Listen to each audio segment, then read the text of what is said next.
গর্ভকালীন সময়টা এমন একটা সময় যখন বেশ কিছু অচেনা সমস্যা বা যে সমস্যাগুলো আপনি আগে তেমন উপলব্ধি করেননি তা গর্ভকালীন সময়ে বেড়ে যায়। এমন একটি সমস্যা হলো গর্ভকালীন গ্যাস্ট্রিকের সমস্যা, যা একজন হবু মায়ের জন্য বেশ কষ্টসাধ্য ব্যাপার।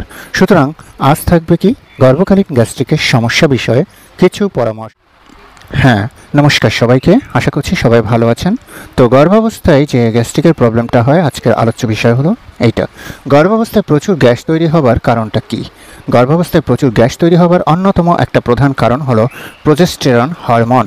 গর্ভকালীন সময়ে এই হরমোন বেশি পরিমাণে উৎপন্ন হয়।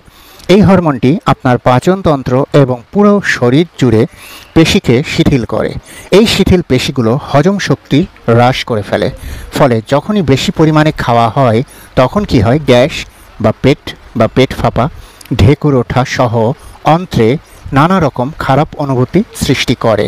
তো এখন আমরা জেনে নেব গর্ভকালীন যে গ্যাস্ট্রিকের সমস্যা, এগুলো দূর করতে কিছু খাবার সীমিত পরিমাণে গ্রহণ করা উচিত। আর সেই খাবারগুলো কি কি?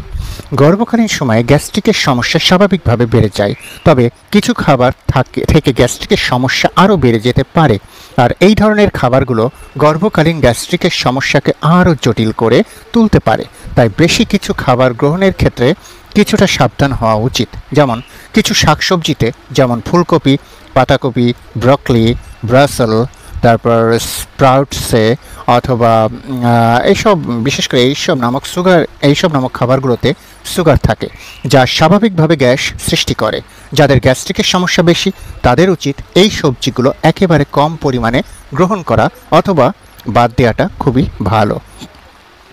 তারপর মনে করেন, যেমন ফল বা খাবারে উচ্চ পরিমাণে ফ্রুক্টোজ থাকে, যেমন মধু, dry fruits, can, tomato, articles, ketchup, apple, আতা, এই ধরনের খাবারগুলো খেলে গ্যাস্ট্রিকের সমস্যা।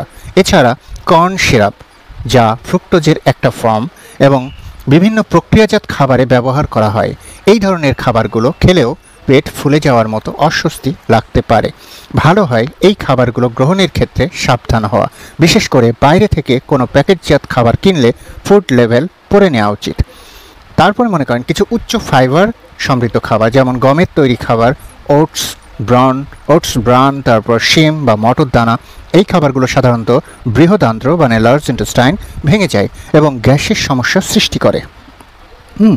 তো এই খাবারগুলো কি হয়, সাধারণত লার্জ ইন্টেস্টাইনে কি হয়, ভেঙে যায় এবং গ্যাসের সমস্যা সৃষ্টি করে। তাই অতিরিক্ত গ্যাসের সমস্যা হলে রুটি বা ওটসের পরিবর্তে ভাত, চিরা বা মুড়ি খাওয়া ভালো। যেসব খাবারে উচ্চ পরিমাণে ফ্যাট বা অতিরিক্ত অয়েলি খাবার খেলে গ্যাস্ট্রিকের সমস্যা কিন্তু আরও বেড়ে যেতে পারে। দুধ খেলে যাদের সমস্যা হয় তাদের ল্যাকটোজ ফ্রি মিল্ক খাওয়া উচিত। এরপরে আসুন গর্ভকালীন গ্যাস্ট্রিকের যে সমস্যা, এটা কমাতে যে কাজগুলো আপনি করবেন। গর্ভকালীন সময়ে গ্যাস্ট্রিকের সমস্যা কমাতে পর্যাপ্ত পরিমাণে লিকুইড জাতীয় খাবার খেতে হবে। বিশুদ্ধ পানির পাশাপাশি অন্যান্য স্বাস্থ্যসম্মত পানীয়, ডাবের পানি, লাচ্ছি বা মিঠা বা গ্রিন টি রাখতে পারেন। সারাদিনে অন্তত 8 থেকে 10 গ্লাস লিকুইড পান করুন। এরপর পানি পান করার সময় দাঁড়িয়ে বা বোতলে করে পানি পান করবেন না, ভালোভাবে বসে মগ বা গ্লাসে করে পানি পান করুন। এরপর আসুন, খাবার গ্রহণ করার মাঝে পানি পান না করে খাবার খাওয়ার 30 মিনিট আগে এবং খাবার খাওয়ার 30 মিনিট পর পানি পান করুন। এরপর আসুন, খাওয়ার সময় একবারে অনেক বেশি পরিমাণে না খেয়ে অল্প অল্প করে বারে বারে খাবার খেতে পারেন। তারপরে খাবার খাওয়ার সময় ধীরে ধীরে এবং খুব ভালোভাবে চিবিয়ে খাওয়ার চেষ্টা করুন। বড় মিলগুলো অন্তত 20 মিনিট ধরে খাওয়ার চেষ্টা করুন। এরপরে আসুন, খাবার খাওয়ার সময় অন্য কোনো বিষয় নিয়ে চিন্তা করবেন না, খাওয়ার প্রতি মনোযোগ দিন। এরপরে কৃত্রিম চিনি বা সরবিটল দিয়ে তৈরি যে কোনো খাবার পরিহার করুন। এরপর আসুন, হার্ড ক্যান্ডি বা চুইংগাম চিবানোর অভ্যাস থাকলে তা ইমিডিয়েট পরিত্যাগ করুন। গর্ভধারণের আগে থেকেই যদি কোষ্ঠকাঠিন্যের সমস্যা থাকে তবে তার চিকিৎসা করা উচিত। এরপর আসুন, নিয়মিত পর্যাপ্ত পরিমাণে আঁশ সমৃদ্ধ খাবার গ্রহণ করা উচিত। অনেকেই গর্ভকালীন সময়ে সব ধরনের স্বাভাবিক কাজকর্ম বন্ধ করে দেন, তবে প্রেগন্যান্সির জন্য প্রতিদিন 30 মিনিট ব্রিস্ক ওয়াকিং বা যোগা করা উচিত। এতে যেমন সুস্থ থাকা যায়, মেটাবলিজম বাড়ে এবং গ্যাসের সমস্যাও কমে যায়।